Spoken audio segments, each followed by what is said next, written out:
അയ്യപ്പേട്ടാ, BJP സംസ്ഥാന അധ്യക്ഷനായിട്ട് രാജീവ് ചന്ദ്രശേഖർ വന്നതിന് ശേഷം തിരഞ്ഞെടുപ്പ് വരികയാണ്. അപ്പോൾ കഴക്കൂട്ടത്ത് സുരേന്ദ്രൻ, കായംകുളത്ത് ശോഭ, പിന്നെ ഷോൺ ജോർജിന് പൂഞ്ഞാറിന് പകരം മറ്റൊരു മണ്ഡലം നൽകുമെന്നൊക്കെയുള്ള നിഗമനങ്ങളൊക്കെ വരുന്നുണ്ട് പത്രത്തിൽ. ഇനിയിപ്പോൾ ആ ഒരു സമയം വന്നു തുടങ്ങുകയാണ്. തീർച്ചയായിട്ടും. അപ്പം ഇങ്ങനെ വാർത്തകളൊക്കെ വരുന്നുണ്ട്. ശരിക്കും രാജീവ് ചന്ദ്രശേഖറിൻ്റെ ഒരു ബുദ്ധി, അദ്ദേഹം പ്രയോഗിക്കുന്ന അടവ് നയം ഫലിക്കുമോ?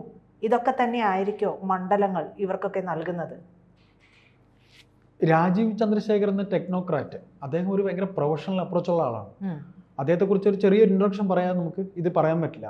തിരുവനന്തപുരത്തുകാരനായ എനിക്ക് അദ്ദേഹം എന്ന വ്യക്തിയെക്കുറിച്ച് പെട്ടെന്ന്, അദ്ദേഹം എന്ന സ്ഥാനാർത്ഥി, ശശി തരൂർ എന്ന വലിയ ഫിഗറിനെതിരെ ആരായിരിക്കും തിരുവനന്തപുരത്തെ സ്ഥാനാർത്ഥി എന്ന് വളരെ വ്യാപകമായുള്ള അവരുടെ അന്വേഷണത്തിൽ അവസാനം ചെന്നെത്തുന്ന രാജീവ് ചന്ദ്രശേഖറിലാണ്. അപ്പോൾ അദ്ദേഹം സ്ഥാനാർത്ഥിയായിട്ട് 1.5 മാസം കൊണ്ട് അദ്ദേഹം ആര് എന്ന് ചോദിച്ചവരുടെയിൽ അദ്ദേഹം അത്ര സുപരിചിതനായ ഒരാളാണ്. അതാണ് ടെക്നോക്രാറ്റ്. അതിനെല്ലാവരും കളിയാക്കി PPT കാരനാണ്, PPT പ്രസൻറ്റേഷനും മറ്റു കാര്യങ്ങളും പോലെയല്ല ഇതെന്നൊക്കെ കമ്മ്യൂണിസ്റ്റുകാരൊക്കെ പറഞ്ഞു. എന്നിട്ട് പന്നിൻ രവീന്ദ്രനെ പോലെയുള്ള ഒരു ഇരുത്തം വന്ന CPI കാരനെ ഇറക്കി വെറുതെ ചടങ്ങിന് വേണ്ടി നിർത്തി തോറ്റ് തുന്നമ്പാടി ആ പാവം മനുഷ്യൻ. അപ്പോൾ ആ സ്ഥാനത്ത് 2ാം സ്ഥാനത്തെത്തിയ രാജീവ് ചന്ദ്രശേഖറിന് തിരുവനന്തപുരം പോലൊരു ലോക്സഭാ മണ്ഡലത്തിൽ 2ാമതെത്താൻ കഴിയുമെങ്കിൽ ബാക്കി എല്ലാ കാര്യങ്ങളും ചെയ്യാൻ കഴിയുമെന്ന് നമ്മൾ കരുതും. പക്ഷേ കേരളത്തിലെ BJP ആണ്.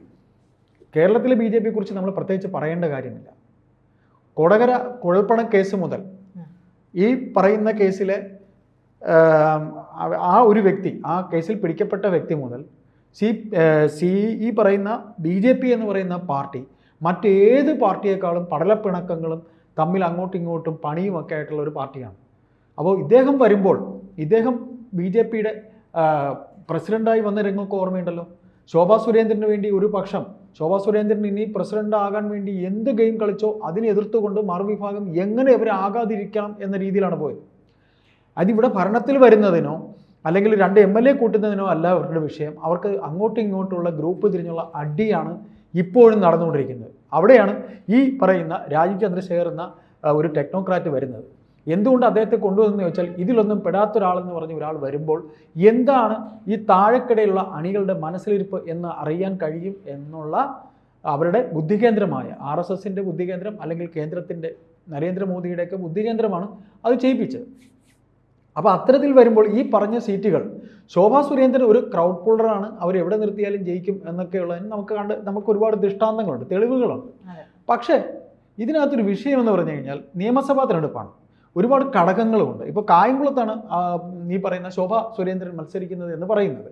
K. സുരേന്ദ്രൻ കഴക്കൂട്ടത്ത് മത്സരിക്കുന്നു എന്ന് പറയുന്നു. പിന്നീട് പറഞ്ഞു കേൾക്കുന്നത് പിന്നെ PC ജോർജിൻ്റെ മകൻ്റെ കാര്യമാണ്. അപ്പോൾ ഒരു ക്രിസ്ത്യൻ മുഖമാണ്. അപ്പോൾ ഇങ്ങനെ പ്രമുഖരായുടെ പേരുകൾ പറയുമ്പോൾ ഈ മണ്ഡലങ്ങളെക്കുറിച്ച് വ്യക്തമായ ധാരണ നമുക്ക് എല്ലാവർക്കും ഉണ്ട്. പ്രത്യേകിച്ച് ഇപ്പോൾ സുരേന്ദ്രൻ മത്സരിക്കുന്ന കഴക്കൂട്ടത്തെക്കുറിച്ച് പറയാനാണെങ്കിൽ, ശോഭാ സുരേന്ദ്രൻ ഒരു തവണ മത്സരിച്ചതാണ്, ഈ കഴിഞ്ഞ നിയമസഭയിൽ മത്സരിച്ചതാണ്. അന്ന് തീ പറന്ന പോരാട്ടം കടകംപള്ളി സുരേന്ദ്രനുമായി നേരിട്ടതാണ്. ഒക്കെ പറയുമ്പോഴും ഹണി ട്രാപ്പ് തുടങ്ങിയിട്ടുള്ള നിരവധി കാര്യങ്ങൾ പിടിക്കപ്പെട്ട ഒരു നേതാവാണ് കടകംപള്ളി സുരേന്ദ്രൻ. പക്ഷേ അദ്ദേഹം ജനകീയനാണ്, ജനപ്രിയനാണ്. ആ ജനപ്രിയത്വം അദ്ദേഹത്തിന് വോട്ടാക്കി മാറ്റാനുള്ള കഴിവ് അദ്ദേഹത്തിനുണ്ട്. അത് CPMൻ്റെ ചില സ്ഥാനാർത്ഥികൾക്കുള്ളതാണ്. വ്യക്തി അധിക്ഷേപം നടത്തുമ്പോഴും അവർക്ക് അവരുടെ വോട്ട് പോക്കറ്റിൽ എത്തിക്കാനുള്ളൊരു കഴിവുണ്ട്. അവിടെയാണ് ശോഭാ സുരേന്ദ്രൻ പരാജയപ്പെട്ടു പോയത്. വിപ്ലവം കാണിക്കാനും പിന്നെ തമ്മിൽ അവരെ പ്രശ്നക്കാരാണെന്നൊക്കെ പറയാനും ബാക്കി എല്ലാ പ്രചരണ കാര്യത്തിലും അവർ മുൻപന്തിയിൽ നിന്നപ്പോൾ വോട്ടിൻ്റെ കാര്യത്തിൽ അവർ പരാജയപ്പെട്ടു എന്ന് പറയാം. ശതമാനം കുറഞ്ഞു പോയി. പോക്കറ്റിലേക്ക് വോട്ട് പെട്ടിയിൽ വീണു. വോട്ട് ഇല്ലാതിരുന്ന പല സ്ഥലങ്ങളിലും മത്സരിക്കുകയും വോട്ട് എന്താ പറയാ, ഏറ്റവും കൂടുതൽ വോട്ട് വാങ്ങുകയും ചെയ്യല്ലേ, വർദ്ധിപ്പിക്കുകയല്ല അവർ ചെയ്തിട്ടുണ്ട്. അല്ല, വർദ്ധിപ്പിക്കൽ ഇതിനകത്തൊരു വിഷയം എന്ന് വെച്ചാൽ, വർദ്ധിപ്പിക്കുന്നത് നമ്മൾ സമ്മതിച്ചു, പക്ഷെ അത് അവസാനം അറ്റ്ലാസ്റ്റ് അത് ജയത്തിലേക്ക് എത്തണം. ഇപ്പോൾ ഇതിനകത്തുണ്ടായിരിക്കുന്ന ഒരു വിഷയം, ശോഭാ സുരേന്ദ്രൻ ജയിക്കരുത് എന്ന് കരുതുന്ന ഒരു വിഭാഗം BJP തന്നെയുണ്ട്. ഇപ്പോൾ ശോഭാ സുരേന്ദ്രൻ്റെ കഴക്കൂട്ടത്തെ കാര്യമാണ് ഞാൻ പറഞ്ഞു വന്നത്. കഴക്കൂട്ടത്ത് ഈ പറയുന്ന SNDP ഈഴവ കമ്മ്യൂണിറ്റി അതിഭീകരമായിട്ട് ഉള്ളൊരു സ്ഥലമാണ്. എന്ന് വെച്ചാൽ എത്രയെങ്കിലും ശതമാനം വോട്ട് SNDPയുടെയാണ്. ഈ SNDP വോട്ട് വരുമ്പോൾ കടകംപള്ളി സുരേന്ദ്രൻ എന്ന നേതാവിനെ സംബന്ധിച്ച്, കടകംപള്ളി സുരേന്ദ്രൻ കഴിഞ്ഞ 2 ടൈം കൊണ്ട് അവിടെ ജയിച്ചുകൊണ്ടിരിക്കുന്ന ആളാണ്. തിരുവനന്തപുരം ജില്ലയിൽ അറിയപ്പെടുന്ന ഒരാളാണ്. കടകംപള്ളി എന്ന് പറയുന്ന എൻ്റെ കൂടെ ഒരു ഗ്രാമമാണ്. അപ്പോൾ കടകംപള്ളി എന്ന് പറയുന്ന നേതാവിനെ സംബന്ധിച്ച് അവിടുത്തെ ഈച്ച് ആൻഡ് എവരി വീടുകളും അദ്ദേഹത്തിന് പരിചയമുണ്ട്. SNDP കമ്മ്യൂണിറ്റിക്കാരനാണ് അദ്ദേഹം. അപ്പോൾ ഒരാളെ കെട്ടിയിറക്കുന്നതും അവിടെ ഒരാൾ സ്ഥാനാർത്ഥിയാകുന്നതും തമ്മിലുള്ള വ്യത്യാസം അതിനുണ്ടായി. രണ്ട്, അദ്ദേഹത്തിന് ഹണി ട്രാപ്പ് ഉൾപ്പെടെയുള്ള ഒരു തേജോബോധം ഇച്ചിരി കൂടിപ്പോയി. അപ്പോൾ അങ്ങനെ വന്നപ്പോൾ അദ്ദേഹത്തിനെ കരുതേച്ച് കാണിക്കാനാണ് ഇത് മനഃപൂർവ്വം ചെയ്യുന്നതെന്നൊരു തോന്നൽ കൂടെ ആൾക്കാരുടെ ഇടയിലുണ്ടായി. പിന്നെ ശോഭ സുരേന്ദ്രൻ ഒരു ക്രൗഡ് പുള്ളറാണ്, അത് സമ്മതിച്ചു. പക്ഷേ ഈ പ്രീത് പറയുമ്പോഴും വോട്ടിംഗ് ശതമാനം വർദ്ധിക്കുന്നു, അവർ വരുന്നു എന്ന് പറയുന്നത് അവരുടെ ഇടയിൽ തന്നെ ആൾക്കാർ തിരിച്ച് ചെയ്യുന്ന പരിപാടി നൈസായിട്ട് അവരുടെ ഇടയിൽ തന്നെ ഉണ്ട്.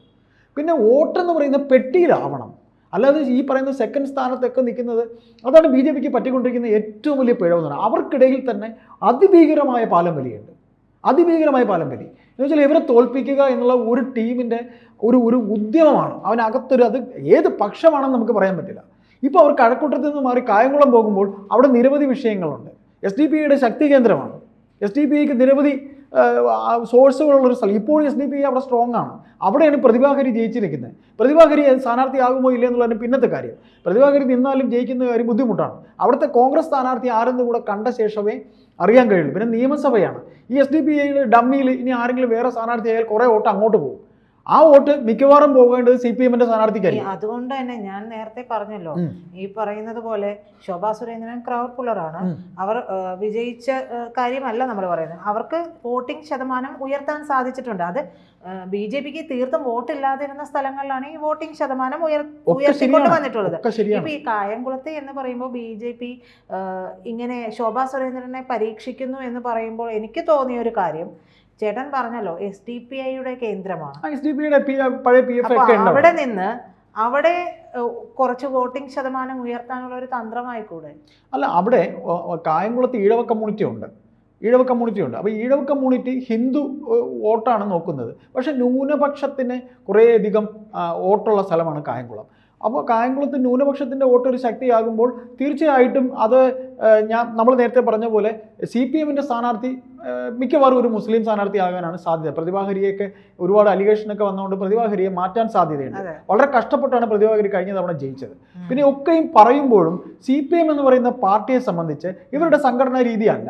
CPM എന്ന് പറയുമ്പോൾ അൾട്ടിമേറ്റ് അവസാനം പിണങ്ങി നിൽക്കുന്നവരെയും വോട്ട് നഷ്ടപ്പെട്ടു പോകാൻ സാധ്യതയുള്ളൂ. ഇവർ പെട്ടിയിൽ വോട്ടാക്കാൻ ഇത്രയും മിടുക്കന്മാർ വേറെ സംഘടനയില്ല. അവരുടെ സംഘടനാ രീതി അങ്ങനെയാണ്. ഇവിടെ നമ്മൾ ഇത്രയും പറയുമ്പോഴും ഈ രാജീവ് ചന്ദ്രശേഖർ എന്ന നേതാവിൻ്റെ കാര്യം നമ്മൾ ആദ്യം പറഞ്ഞു. ഈ രാജീവ് ചന്ദ്രശേഖർ വന്ന ശേഷം അദ്ദേഹം ഈ പറഞ്ഞ രീതിയിൽ ചില ചുമതലകൾ ബഹുമാനപ്പെട്ട ശോഭാ സുരേന്ദ്രനെ ഏൽപ്പിച്ചിരുന്നു. അവർ ഇതുവരെ അത് ചെയ്തിട്ടില്ല. അവരെ ഏൽപ്പിച്ചിരുന്ന ചില ജില്ലകളിൽ, തെക്കൻ ജില്ലകളിൽ നമുക്ക് ആരെയൊക്കെ നിർത്താം, ശോഭാജി നമുക്കത് ചെയ്യാമെന്ന് പറഞ്ഞു കൊടുത്തപ്പോൾ ഒരു പനി വന്നിട്ട് ഇത്രയും ദിവസം അവരുടെ പനി മാറിയിട്ടില്ല. ശോഭാ സുരേന്ദ്രന് അദ്ദേഹം ഈ പറയുന്ന രാജീവ് ചന്ദ്രശേഖർ ചാർജ് എടുത്തിട്ട് മാസം 1 or 2 ആയി, ഇതുവരെ അവരെ പനി മാറിയിട്ടില്ല. അതായത് അതുവരെയും അധ്യക്ഷ സ്ഥാനത്തേക്ക് ഏറ്റവും അധികം കേട്ട പേര് എന്ന് പറയുന്നത് ശോഭാ സുരേന്ദ്രനാണ്.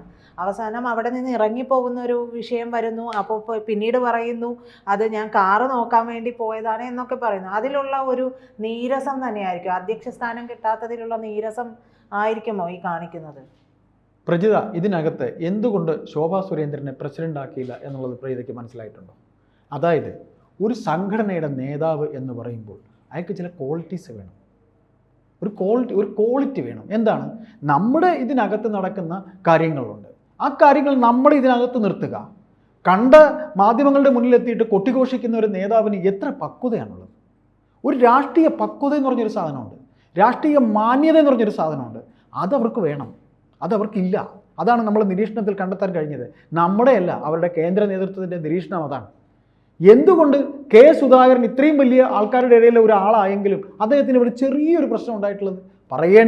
പറയേണ്ട സ്ഥലത്ത് പറയേണ്ട സമയത്തെ ഒരു നേതാവ് പറയുള്ളൂ. അതാണ് രാഷ്ട്രീയ പക്വത, രാഷ്ട്രീയ മാന്യത. അത് വേണം. രാഷ്ട്രീയം ചില്ലറ കളിയല്ല. അപ്പോൾ ശോഭാ സുരേന്ദ്രനെ സംബന്ധിച്ച് സുരേന്ദ്രൻ ആദ്യം വന്നപ്പോൾ എങ്ങനെയായിരുന്നു നിങ്ങൾ ശ്രദ്ധിച്ചിട്ടുണ്ടോ? കെ സുരേന്ദ്രൻ ഒരു തമാശ പറയുന്ന പോലെയൊക്കെ ഒരു മലബാറുകാരൻ്റെ, കാസർഗോഡുകാരൻ്റെ അല്ലെങ്കിൽ ഒരു കണ്ണൂരുകാരൻ്റെ ഒരു തമാശ പറയുമ്പോൾ നമ്മളെങ്ങനെ തമാശ. ഇപ്പം സുരേന്ദ്രൻ എങ്ങനെയാ? പഞ്ചാണ് സുരേന്ദ്രൻ, പഞ്ചാണ്. നിങ്ങളെ മുതലാളി ഞാൻ വന്ന് കാണുമെന്നാണ് ഏഷ്യാനെറ്റ് അടുത്ത് പറഞ്ഞത്. അതാണ് സുരേന്ദ്രൻ്റെ ഒരു കഴിവെന്ന് പറയുന്നത്. നമുക്കൊരു രാഷ്ട്രീയ മാന്യത വേണം, ഒരു രാഷ്ട്രീയ പക്വത വേണം. പറയേണ്ടടുത്ത് പറയാവൂ എന്ന് അവർ തീരുമാനിക്കണം. അതാണ് ഒരു ലീഡറുടെ ക്വാളിറ്റി. ആ ലീഡർഷിപ്പ് ക്വാളിറ്റി അവർക്കില്ല. ബാക്കി ജനങ്ങളിൽ ഇറങ്ങും, വോട്ട് പിടിക്കും. എന്തുകൊണ്ട് ലോകസഭയിൽ ഇത്രയും വോട്ട് ശതമാനം വന്നിട്ട് നിയമസഭ വരുന്നില്ലെന്ന് ചോദിച്ചാൽ അവർക്കിടയിലെ പാലം വലിയാണ്. അങ്ങനെ ഇപ്പോൾ സഭയിൽ അവരെത്തണ്ട. രാജേട്ടൻ എന്തുകൊണ്ടാണ് ജയിച്ചേ? രാജേട്ടനോടുള്ള ആൾക്കാരുടെ ഇഷ്ടമാണ്. രാജേട്ടൻ എന്ന് പറഞ്ഞാൽ ആരെന്നാണ് വിചാരിക്കുന്നത്? രാജേട്ടൻ എന്ന് പറഞ്ഞാൽ അദ്ദേഹത്തിന് CPM വരെ വോട്ടിൽ അദ്ദേഹം ജയിച്ചേ.